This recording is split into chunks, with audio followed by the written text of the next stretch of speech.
Michael and Irene Martinez, and we have been married 47 years. 46 years. I was stationed in Santa Ana, California, and I was in the military, and Irene was a blind date. A friend of mine said was dating a girl from Santa Barbara. And she was my best friend.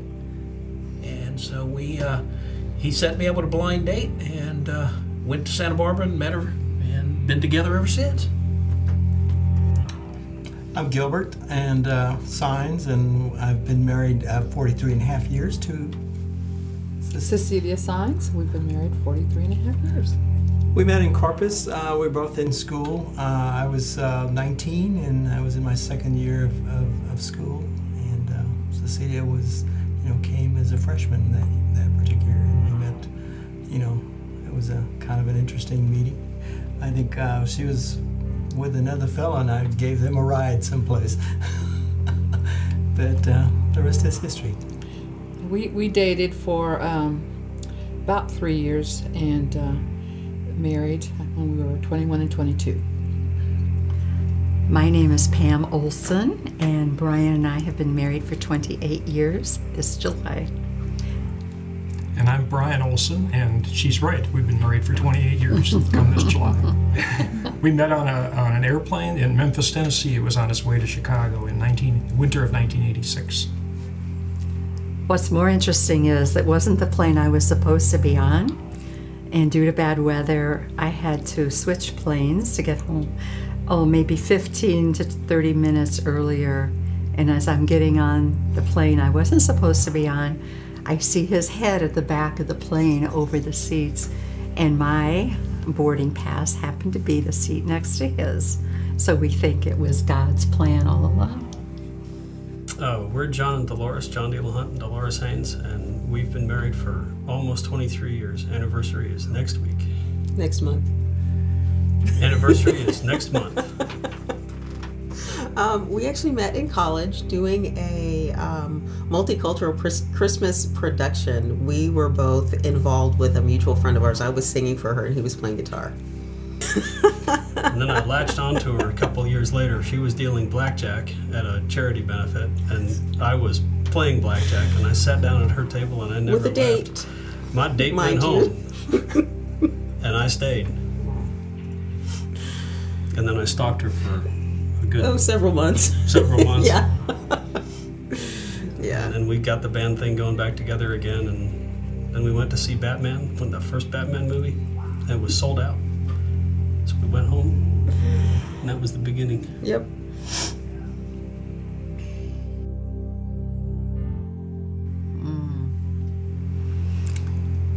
Well, I had been a single parent for over 10 years, so it was really unnatural for me to put my husband first. It was just kind of a foreign concept, but slowly through time, through God's grace and His Word and teachings in the church, I slowly was able to put Brian first, and in doing that, it just changed me. Well, I found out about 20 years ago that it wasn't all about me after all. Mm-hmm. And my marriage to Pam has enabled me to realize that and to focus more on her needs than on my own. Mm-hmm. And in doing that, realizing what a great gift I have in being married to Pam. Pray. Yes. Now, yes, we pray about it. We're able to talk about things now that before would have led to arguments, fights, passive aggression, the silent treatment, all of that. But now we are able to pray about it. We talk about it. We are able to come up with a plan and actually follow through with the plan. And humility, asking for forgiveness, acknowledging, owning up to what you've done, owning up to your part of what that is, and thinking through what your part of that is. We found out in the process of studying our marriage closely that what I thought maybe was okay because of something that she did was actually, what she did was actually because of something that I did. And it just, we are going around and around in circles with each other. And now that we're able to stop and look at each other in the eye and say, this is what I feel, it's so much easier.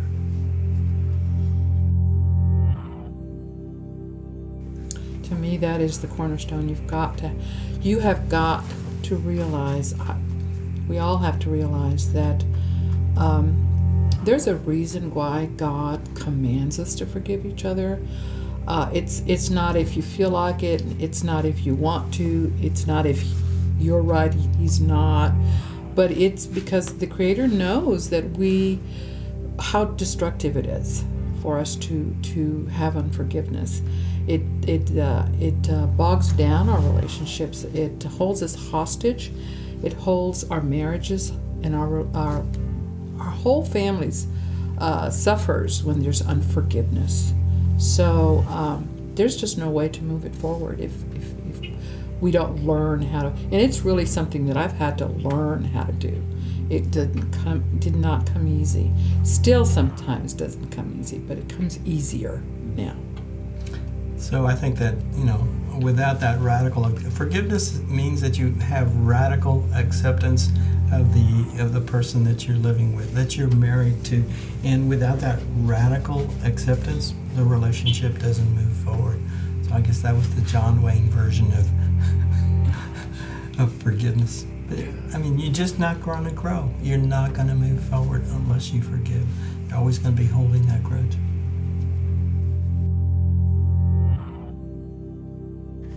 I think a lot of times it's what's up here. We allow outside things to get in the way. We think that if we hold things in, we don't want to express our emotions, or we're hesitant. As a man, pride gets in my way. And, I think that you don't want to show the emotion. I didn't grow up with any physical emotion, and so it was hard for me to learn what emotion really was all about in love. And I think that, it's after we've been married so long, 46 years is a long time.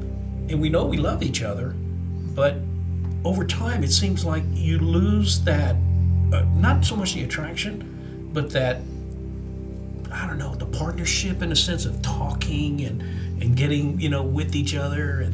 And it's something that you can't forget, You have to always remember that your partner is sitting there with you. No, really, age. It's age. Sure, you have your intimate moments, but it's not like when you were 20 and you were always on each other, And Shad, that's one of the biggest issues that really got in our way.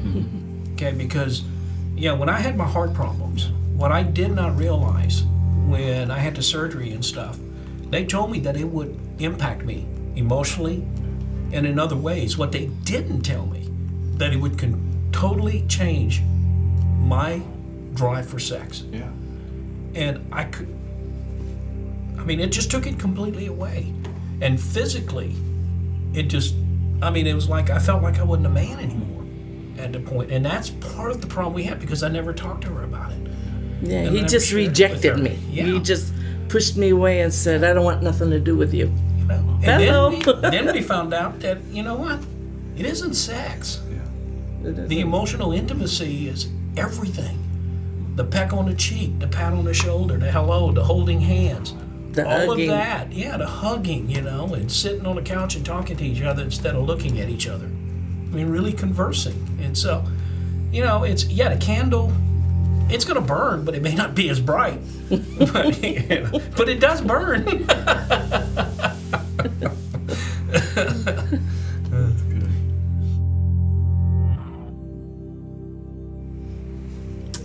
I think that one of the big ways that we honor God in our marriage is through re-engage, because we've been down a long and twisted road of, an unhealthy marriage relationship that really just existed for so many years, to this beautiful, dynamic relationship that's sorry about that. That's continuing to grow. We're growing together. We're growing closer to God, and it's almost unimaginable to me that we are the same people that started out, because it's so vastly different now. A couple of years ago, we recognized that we needed to make a big change in our marriage, and we call it the upgrade. We changed from a contract marriage, a civil union made and blessed by man, essentially, to a covenant relationship made and blessed by God. And we put God at the center of our marriage, and we did that very intentionally in front of our friends and in front of our families. And we made a decision that our marriage was going to be about God, and we made a decision that we were going to pursue God and pull ourselves towards God, and as we come towards God, we come together. We form that triangle where we were apart, and now as we approach God, as we seek God, as we chase God, chase after God, we each benefit from it. We each draw together from it. We also are now in the habit of reading the same part of the Bible every day. And so we're on a Bible in a year chronological reading, and now we have something to talk about, because we can sit down and talk about how Moses was so timid and tried to get away from it for 5 times before God finally said, "Get out there and lead my people to freedom."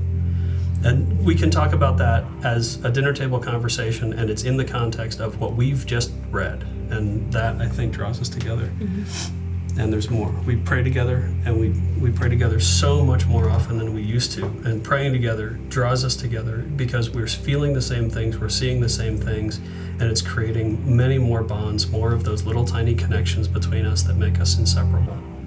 Those things, I think, honor God, because we recognize that we are each other's gift from God, and we have to honor each other to honor Him. I would say that never, ever give up. If you're a married couple, you're gonna have issues. There's gonna be problems.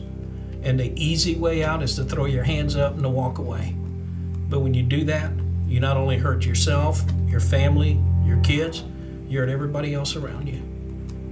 And there are things to do. There are options. Take advantage of those options. But the best option you have is go to God. Go to God and say, "Help me," because He wants us. He wants us when we're down the lowest in the dump. And go to God, and it can be fixed. But He is the only person that can totally repair the problems. All I could say is believe, trust, pray, and it'll all work out, because the Lord's going to do it for you. You just have to believe.